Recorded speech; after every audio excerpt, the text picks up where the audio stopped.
One of the most overlooked things when you're securing your WooCommerce store is the permissions granted to the user that connects to your database.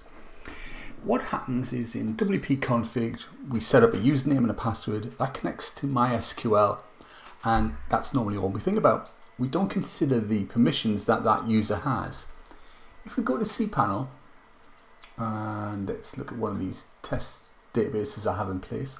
This is usually the default. All privileges are set. What I'm going to suggest is just to harden security a little bit more. We can get rid of a number of these permissions. Let me take you through what they are. So the first, alter routine.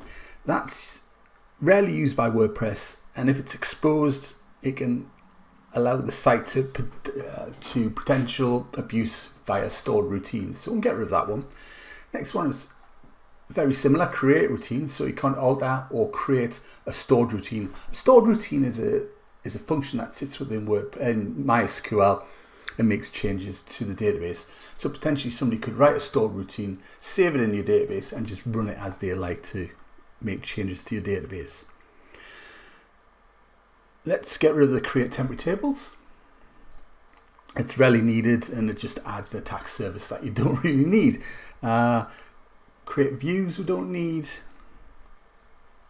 It might be used by some weird little plugin or a theme, but the core WordPress and the majority of the major plugins don't use that.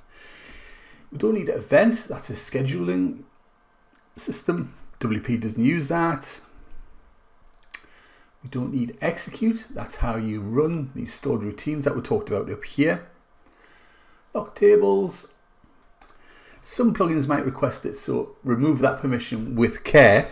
Remember, make these kind of changes in your development site to make a full testing routine before you move these to production. So lock tables. Some plugins might request this, but core WordPress doesn't need it. References. That's used if you use foreign key constraints. WordPress doesn't use them. Show view. Only need it if you're using views, which is a way to view the data in your MySQL database. WordPress doesn't use this. And lastly, triggers.